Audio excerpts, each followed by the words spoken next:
আসসালামু আলাইকুম। চলে আসলাম আবারও আগামীকালের নামাজের সময়সূচি নিয়ে। আগামীকাল সেহরির শেষ সময় 4টা, ইফতারের শেষ সময় 6টা 44 মিনিট, সূর্য উঠবে 5টা 28 মিনিটে, সূর্য অস্ত যাবে 6টা 41 মিনিটে। এখন দেখাবো আগামীকালের আজানের সময়সূচি। ফজরের আজান হয় 3টা 54 মিনিট থেকে, জহরের আজান শুরু হয় 11টা 58 মিনিট থেকে, আসরের আজান শুরু হয় 4টা 33 মিনিট থেকে, মাগরিবের আজান শুরু হয় 6টা 32 মিনিট থেকে, এশার আজান শুরু হয় 7টা 51 মিনিট থেকে। আগামীকালের 5 ওয়াক্ত আজানের সময়সূচি এটাই ছিল।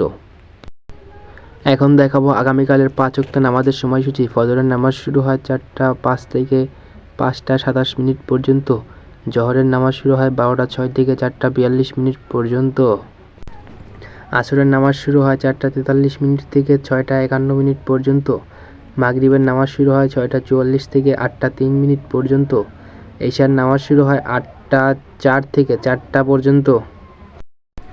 এখন দেখাবো নফল নামাজের সময়সূচি। তাহাজ্জুদ শেষ হয় 4টা, ইশরাক শুরু হয় 5টা 43 মিনিট থেকে 11টা 59 মিনিট পর্যন্ত, চাশত শুরু হয় 8টা 51 থেকে 11টা 59 মিনিট পর্যন্ত, জাওয়াল শেষ হয় 12টা 6 মিনিটে। এখন দেখাবো নামাজের নিষিদ্ধ সময়। সূর্যোদয় 5টা 28 থেকে 5টা 42 মিনিট পর্যন্ত, দুপুর 12টা থেকে 12টা 5 মিনিট পর্যন্ত। ভিডিওটি ভালো লাগলে অবশ্যই চ্যানেলটিকে সাবস্ক্রাইব করে পাশে থাকবেন। সবাইকে ধন্যবাদ। আসসালামু আলাইকুম।